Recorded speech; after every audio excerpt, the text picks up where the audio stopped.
Imagine you wake up tomorrow and the light is wrong. Not dim, not grey. Wrong in a way you can't quite name at first. You lie there, blinking at the ceiling, and the room is too bright for this early.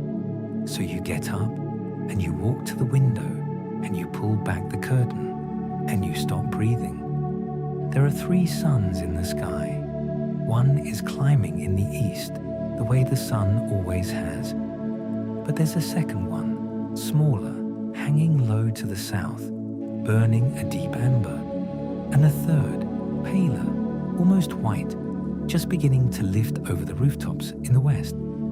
3 suns, 3 sunrises, all at once. And as you stand there at the glass, you notice something that makes the hair on your arms stand up. Your shadow. You don't have one shadow on the floor. You have 3.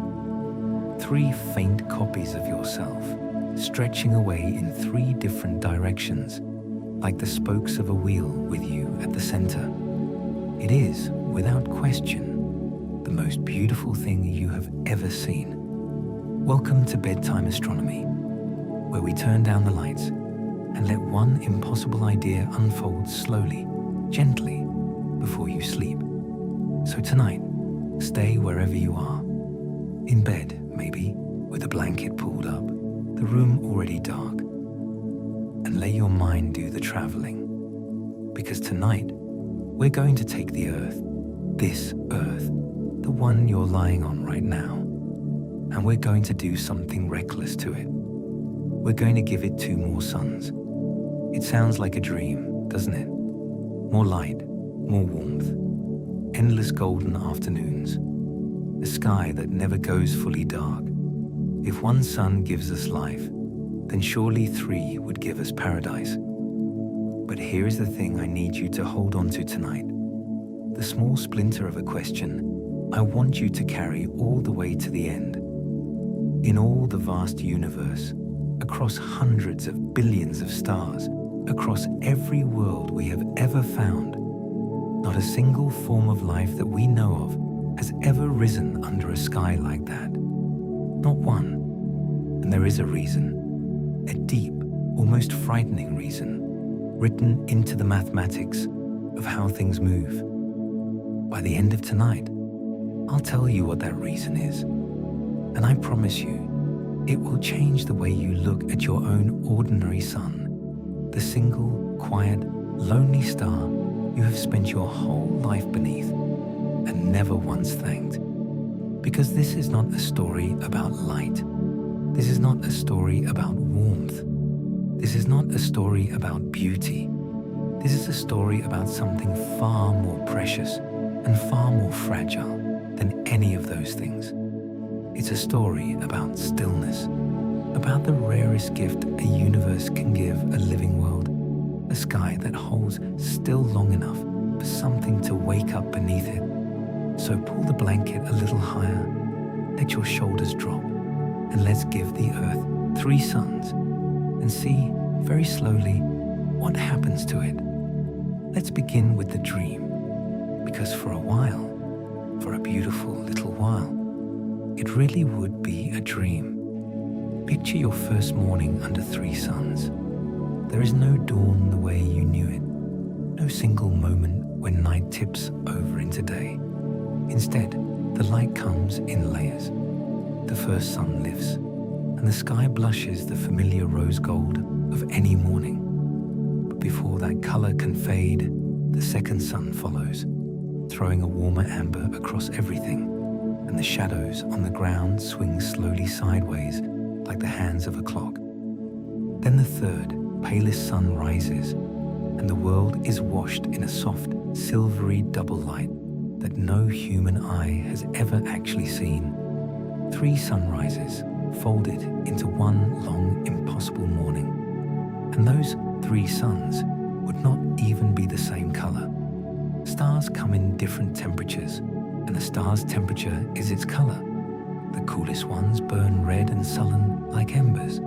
The middling ones glow orange and gold like ours. And the hottest shine a fierce blue-white. So your 3 suns might be a deep ruby red, a warm familiar yellow, and a brilliant white. 3 different fires, 3 different lights, all falling on you at once. A red dawn in the east, a white noon overhead, an amber dusk in the west, all bleeding into one another across the same impossible afternoon. Snow, if it ever fell, might glitter pink in one light and silver in another. Your own hand, held up to the sky, would be lit from 3 sides in 3 different colors at the same time. And the colors, oh, the colors. Every sunset on this world would be 3 sunsets at once. One star sinking red, another glowing orange, a third going down white and cold, their light overlapping in the clouds, painting the sky in shades we don't even have names for.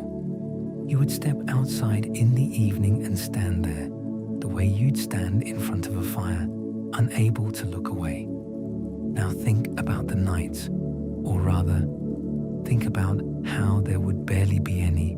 On our Earth, night falls because the single sun slips below the horizon and leaves us facing the empty dark. But with 3 suns scattered around the sky, the odds are that at least one of them is always up. The darkness never quite arrives. Twilight, maybe. A dim violet hush when the brightest stars have set and only the faintest, most distant one remains, hanging like a lantern at the edge of the world. But true night, the deep, black, star-filled night you've known your whole life, would become a rare and precious thing. A child might grow up having seen real darkness only a handful of times. Imagine that. Imagine a whole life lived almost entirely in the light, and think about what that would do to you. Not the planet, you.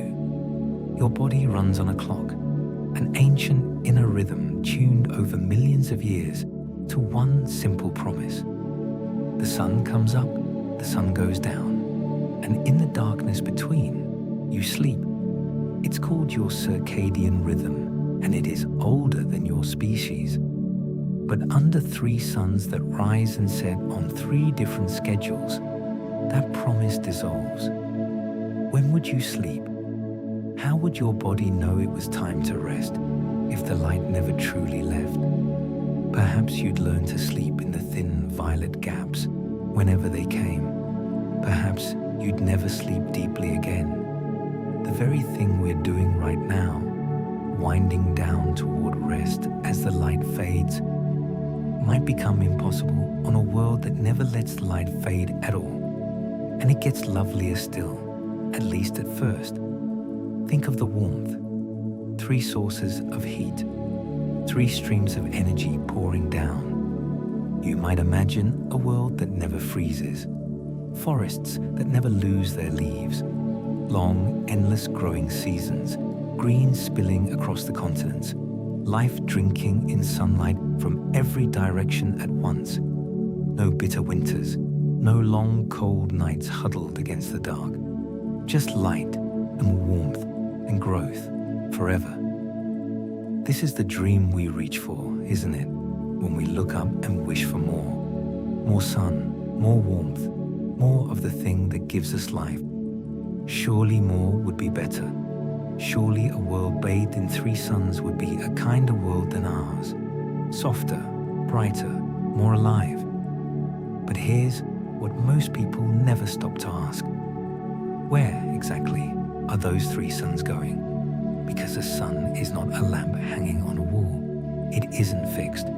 A sun is a vast ball of fire, falling endlessly through space, held in its path by gravity, and pulling on everything around it with that same gravity. 1 sun and 1 planet is a simple, gentle dance. The Earth falls around the sun barely budges, and the 2 of them turn together, the same way, year after year after year, as steady as a heartbeat. But you didn't ask for 1 sun tonight, you asked for 3. And so go back to that beautiful morning and look again at your 3 shadows stretched across the floor. Watch them, just for a moment, the way you'd watch the second hand of a clock and notice, slowly, with a faint chill, that they are not holding still. The shadows are drifting, lengthening and shortening, sliding across the ground at different speeds, in different directions, crossing over one another. Because up above you, the three suns are not gliding along together in calm formation. They are pulling on each other, and they are beginning to move. Let's pause here for a breath, you and I, before the dream starts to turn. Look at the world we've built so far tonight.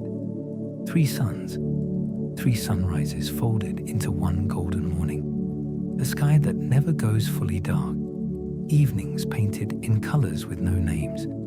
A planet drowning gently in light and warmth. It is, honestly, one of the loveliest things you could ever picture. And if this is the kind of slow, strange wandering you like to fall asleep to, you might quietly subscribe so the next impossible idea finds you here tomorrow night. And if you've ever looked up and wished for a second sun, tell me in the comments. I'd love to know. Now, settle back in, because so far, we've only let ourselves dream.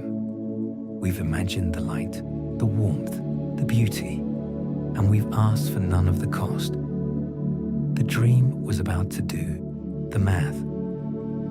To understand what's about to happen to our beautiful 3-sun world, we have to go back more than 300 years to a quiet man staring at the moon. His name was Isaac Newton, and he had just done something miraculous. He had worked out the law of gravity, the invisible rule that ties a falling apple to the orbit of a planet, and with it, he could do something that must have felt almost godlike.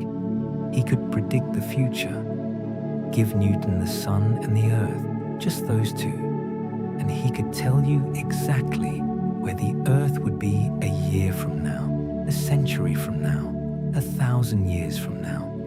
2 bodies pulling on each other through gravity trace out a path so clean and so faithful that we can write it down in a single line of mathematics. We call it the 2-body problem, and it is, in a sense, completely solved. 2 objects falling around each other will dance the same dance forever, perfectly predictable, perfectly serene. This is the secret quiet at the heart of our sky. The earth and the sun are a 2-body dance. That's why our years are the same length. That's why spring follows winter every single time, and always has. The whole calm machinery of our world rests on the fact that we have exactly 1 star to fall around. But Newton knew there was a shadow lurking behind his beautiful equations. Because the real sky isn't just 2 bodies. There's the sun and the earth and the moon. 3 things, all pulling on one another at once. And when Newton tried to solve that, to write down a clean equation for 3 bodies the way he had for 2, something went wrong. The math fought back. It twisted and tangled and refused to close. He managed, just barely, because our moon is so small and so close that the system is almost a 2-body problem wearing a disguise. But he had glimpsed the edge of something vast and dark, and it would take 2 more centuries before anyone understood just how dark it was. That someone was a French mathematician named Henri Poincaré. In the late 1800s, Poincaré set out to prove that the 3-body problem could be solved, that 3 objects falling through space could be predicted, just like 2. He was one of the most brilliant minds of his age, and he expected to win. And instead, he found something that genuinely frightened him. He proved that it can't be done. There is no clean equation. There is no formula that will tell you where 3 bodies will be far into the future. Not because we aren't smart enough, but because the universe, in that situation, simply does not work that way. Poincaré had been working on a prize set by the King of Sweden, a reward for anyone who could prove the solar system was stable, that the planets would keep their gentle order forever. He took up the problem expecting triumph, and what he found instead, buried in his own equations, was a kind of abyss. He saw that the paths these bodies trace could become infinitely tangled, folding back on themselves in patterns too intricate for any mind to hold. He wrote, with something close to awe and dread, that the complexity of it was almost beyond imagining. He had gone looking for the clockwork of the heavens and found smoke. And here is the strange and beautiful and terrible thing he discovered. With 3 bodies, the tiniest change at the start, a difference too small to see, too small to measure, gets amplified over and over until it explodes into something entirely different. Move one of those 3 suns by the width of a single hair, and 1,000 years later, your whole world has a different fate. The future stops being a straight line you can follow. It becomes a thing that fans out into countless possibilities, wild and unrepeatable.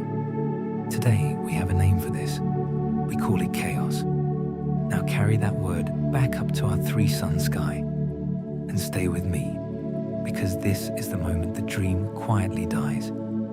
Those 3 suns are not gliding in neat circles.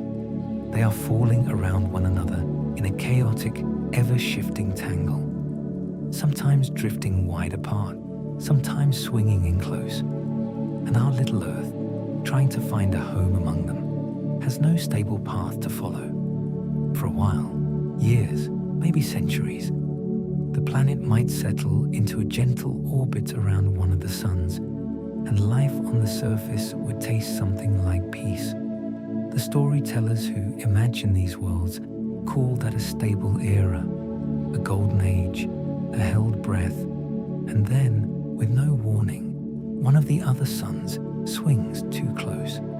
Its gravity reaches out and tears the Earth loose from its quiet orbit, and the planet goes tumbling through the system, flung toward a sun until the oceans boil and the rock begins to glow, then hurled out into the cold and the dark until the air itself freezes and falls as snow.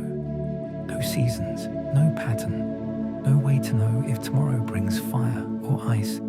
They call that a chaotic era. And on a world like that, every civilization that ever rose would, sooner or later, be burned away or frozen solid, and have to start again from nothing. Try to stand on that world for a moment.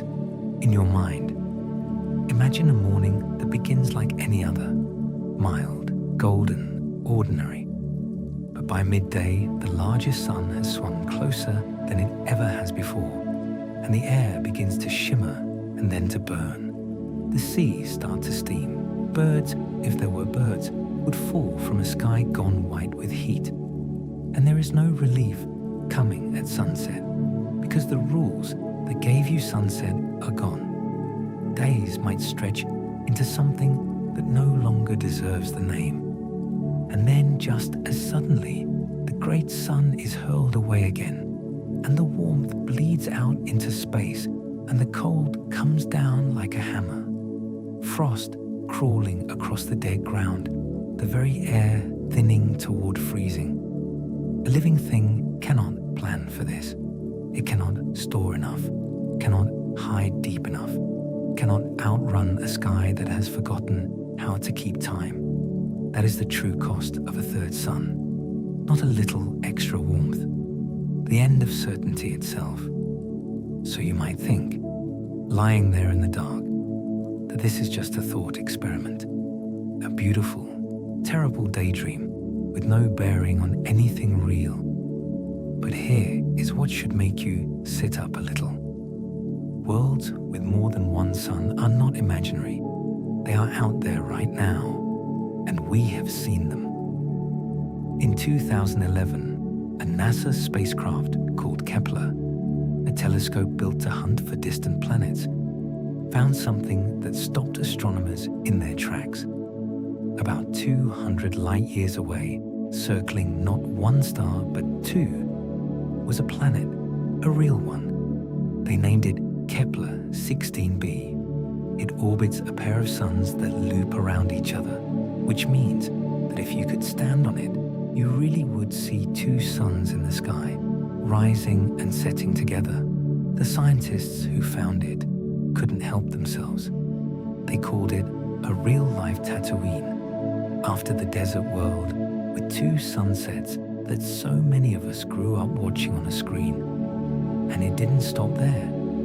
In the years since, we've found more than a dozen of these worlds with two suns. And then, in 2021, astronomers found something even stranger, a young system called GW Orionis, where not two but three stars are tangled together, wrapped in a vast warped disk of dust and gas, the raw material of planets that may someday form around all three. Three suns, knotted together in space, the exact sky we've been dreaming about all night long. It is real, it exists. But now comes the part I promised you at the very beginning, the reason. Because if these worlds are real, if planets really can circle two suns, even three, then why did I tell you that no life we know of has ever risen beneath such a sky? Here is the answer, and it's quietly one of the most important truths in all of astronomy. Look closely at how those real worlds survive. Kepler 16b does not weave its way between its two suns, dodging through the chaos. It can't. Nothing could. Instead, it orbits far, far outside them, circling the whole pair from a safe distance, so that those two stars, huddled close together, behave almost like a single point of gravity. From out there, two suns can pretend to be one. The planet finds peace, not by living among its suns, but by keeping its distance from all of them. And even so, Kepler 16b is a frozen, lifeless ball of gas. Stability bought it survival. It did not buy it life. And there is one last fate, lonelier than all the others. Sometimes, in these chaotic systems, a planet doesn't fall into a sun and doesn't settle into an orbit. Sometimes, the gravity of all three stars works together to do something almost unthinkable. It flings the planet away entirely, casting it out of the system at tremendous speed into the darkness between the stars. Astronomers have a name for worlds like this. They call them rogue planets. And they are out there, right now, drifting through our galaxy. Entire worlds, perhaps once warm, perhaps once blue, now wandering the black with no sun at all, their oceans frozen miles deep, falling through an endless night that will never, ever end. That too is a thing three suns can do to a world. They can throw it away. Because life like ours, needs something the universe rarely gives. It needs time, not years, not centuries. Billions of years of warmth that stays warm, of water that stays liquid, of a sky that holds almost perfectly still, while the slow, patient miracle of living things gathers itself, cell by cell, breath by breath, across an unimaginable stretch of calm. And chaos, the chaos written into every system of three suns falling close together, steals exactly that. It never lets the warmth hold. It never lets the water rest. It burns the slate clean again and again, long before anything on the surface can wake up and wonder at the sky. That is the secret. That is why, for all its breathtaking beauty, a world of three close suns is almost certainly a world without anyone there to see it. The 3 sunrises would rise over empty ground.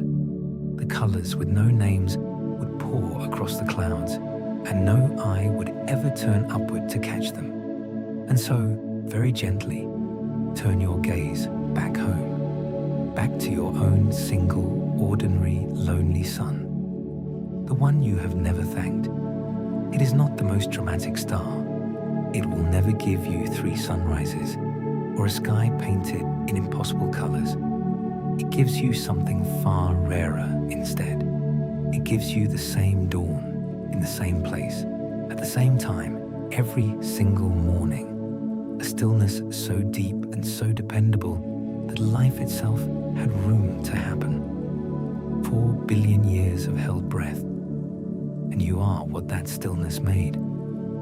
The astronomer Carl Sagan once looked at a photograph of the Earth taken from billions of miles away, a single pale blue dot lost in the dark, and felt not how grand we are, but how fragile. Tonight, I'd offer you a quieter version of the same feeling. Your sky is not boring. Your sky is a miracle of stillness, holding steady over your head while you sleep. And almost nowhere else in the universe is so lucky. So before you drift off tonight, let me leave you with 3 small things to carry down into sleep. The first is this: the difference between 1 sun and 3 is not a difference of degree. It is a difference between order and chaos. 2 bodies falling around each other can be predicted forever. That's why your year is always the same length. But add a third, and the math breaks open into something wild and unrepeatable. It was never a question of bad luck. It was written into the structure of the universe itself 300 years ago by a man staring at the moon. The second is this: every stable era is borrowed. On a world of 3 suns, peace is only ever a pause between catastrophes, a held breath before the next sun swings too close. We dreamed of 3 sunrises and endless light, but the price of that dream is the one thing life cannot do without: a future you can count on.